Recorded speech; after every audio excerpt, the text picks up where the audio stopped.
Hello students, এই Moumita ma'am. আশা করি তোমরা সকলেই খুব ভালো আছো। Welcome back to our channel. আজকে আমি তোমাদের 4th সেমিস্টার মেজর ইংলিশের পেপার 8 থেকে গালিভার্স ট্রাভেলস এর ওপরে কিন্তু আজকের ক্লাসটা ডিসকাস করবো। তো দেরি না করে শুরু করে দিই আজকের সেশনটা।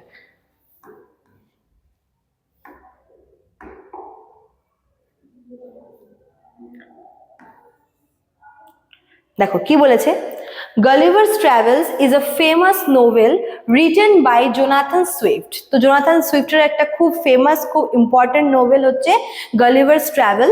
দেখো ট্রাভেল তার মানে নিশ্চয়ই এখানে কিন্তু আমরা একটা জার্নি, অ্যাডভেঞ্চার এগুলো দেখতে পাবো, ঠিক আছে। It is an adventure story but it also has deep meaning and satire.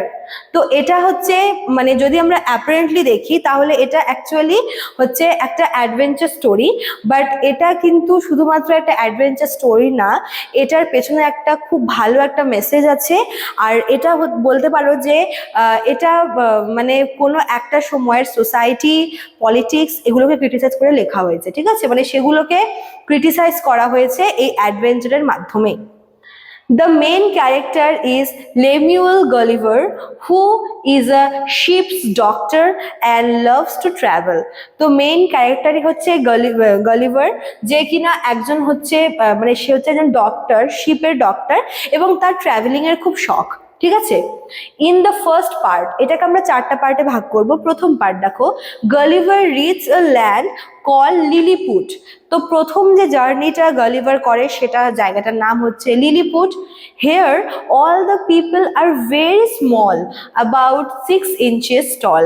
তো লিলিপুট ওয়ার্ডটার সাথে কিন্তু আমরা মোটামুটি পরিচিত, খুব হাইট শর্ট মানুষকে আমরা লিলিপুট বলে ডাকি।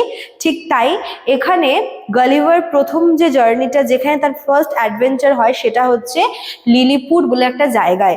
সেখানকার মানুষেরা মাত্র 6 ইঞ্চি লম্বা, ঠিক আছে। At first, they treat Gulliver kindly, but later they become suspicious of him.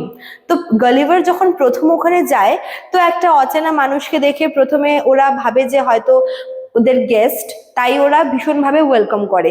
কিন্তু তারপর হঠাৎ করে ওদের মনে একটা সাসপেন্স, একটা হচ্ছে ওরা ভীষণ সাসপিশিয়াস হয়ে ওঠে। ওদের মধ্যে হচ্ছে একটা ডাউট আসে যে এই মানুষটা আমাদের জন্য হার্মফুল না তো। Swift uses this part to show how small-minded human politics can be. এখানে হচ্ছে মানে এই যে জার্নিটা, এখানে গলিভারকে আরো অনেক কিছু সহ্য করতে হয় ওই লিলিপুটদের কাছ থেকে। তো এটা অ্যাকচুয়ালি জোনাথন সুইফট এটাই বলতে চেয়েছে যে যে সমস্ত মানে যেখানে পলিটিক্স হচ্ছে ভীষণই ন্যারো মাইন্ডের, বা যেখানকার পলিটিশিয়ানরা ভীষণই লো মাইন্ডের, ভীষণই ছোট মনের, ওরা কিভাবে হচ্ছে মানে ওরা কতটা ছোট হতে পারে। মানে হয় না যে পলিটিক্সের মধ্যে হচ্ছে অনেক পলিটিশিয়ান আসে যায়, প্রত্যেকে ভালো হবে এমনটা কোনো কথা না, প্রত্যেকে খারাপ হবে এমন কোনো কথা না, কিন্তু কিছু কিছু মানুষ স্বার্থের জন্য কতটা নিচে নামতে পারে সেটা হচ্ছে এই পার্টে বলা আছে, ঠিক আছে।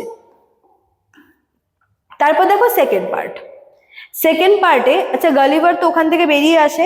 সেকেন্ড পার্টে গলিভার কোথায় হচ্ছে ব্রবডিগনাগ, হ্যাঁ ব্রবডিগনাগ বলে একটা জায়গাতে হচ্ছে গলিভার ট্রাভেল করে, ওয়ের the people R giant.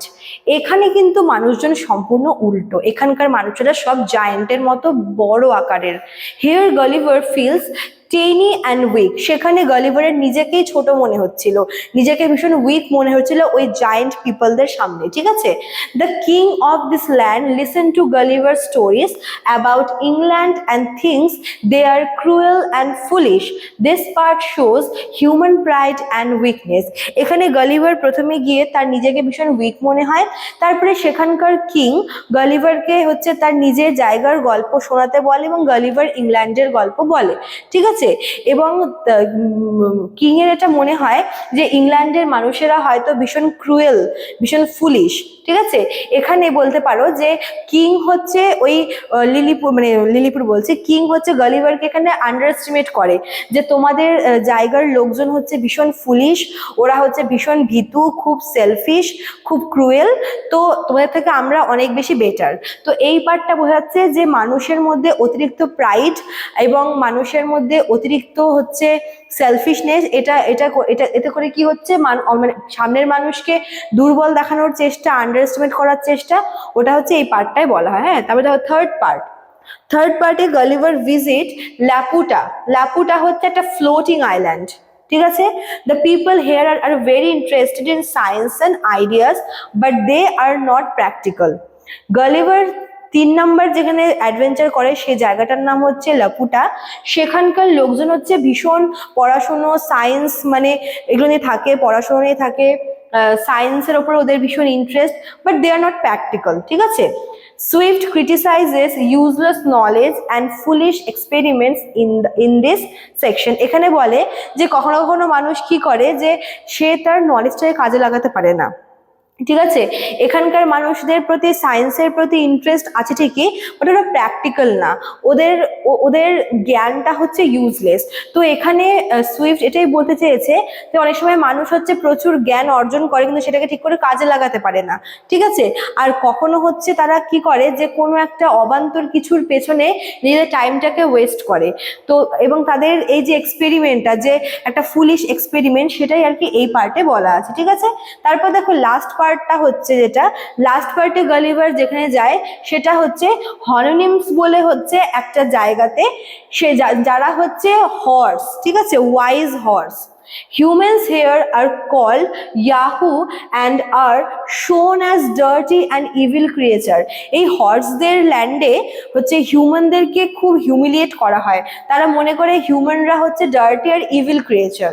Gulliver starts to admire the horses and hates human being. সেখানে গিয়ে তাদের সাথে মিশে গালিভার হচ্ছে কি হয়, ওই হর্সগুলোর কথা বিশ্বাস করে এবং তার নিজেকেও মনে হয় যে সে হয়তো অ্যাজ এ হিউম্যান বিং তার নিজেকেও হেট করা উচিত, এবং তার মধ্যে কিন্তু হিউম্যান বিংদের প্রতি একটা হেট্রেড চলে আসে, এবং এই হেট থেকে বলতে পারো যে সে হচ্ছে ওই হর্সদেরকে অ্যাডমায়ার করতে শুরু করে আর হিউম্যানদেরকে হেট করতে শুরু করে, ঠিক আছে। At the end Gulliver Returns home but feels uncomfortable with people, he prefers the company of horse's. পুরো অ্যাডভেঞ্চার কমপ্লিট হয়ে যাওয়ার পর সে যখন আবার ফিরে আসে মানে মানুষের সমাজে, তখন তার মনে হয় যে সে হয়তো এখানে ফিট হচ্ছে না, তার জন্য ওই হর্সদের ল্যান্ডটাই পারফেক্ট ছিল, ঠিক আছে। So Gulliver's Travel is not just an adventure story, it is a satire on human nature, politics, science and society. তো এখানে এই 4টা পার্টে 4টা জিনিসকে কিন্তু ক্রিটিসাইজ করা হচ্ছে। প্রথমে হচ্ছে হিউম্যান নেচার, ঠিক আছে, তারপরটা হচ্ছে পলিটিক্সকে করা হচ্ছে, তারপরে হচ্ছে সায়েন্সকে, সোসাইটিকে। It shows the good and bad side of human life and in an interesting way. এখানে মানুষের যে এই যে সমাজ বলো, তারপরে রাজনীতি বলো, মানুষের ব্যবহার বলো, এই সব কিছুকে কিন্তু ক্রিটিসাইজ করা হয়েছে ভীষণ হিউমারাস ভাবে, ঠিক আছে। চলো, তো এই ছিল তোমাদের আজকের ক্লাসটা। যারা ভাবছো আমাদের কাছে অ্যাডমিশন, তারা আমাদের অফিসিয়াল নাম্বারে কল করে নিতে পারো, আমাদের অফিসিয়াল নাম্বার দেখো দেওয়া আছে এখানে। এছাড়াও কিন্তু এখানে কোর্স ফিটাও দেওয়া রয়েছে, ঠিক আছে। চলো আজকে এতটুকুই থাকলো, দেখা হচ্ছে নেক্সট ক্লাসে। Thank you.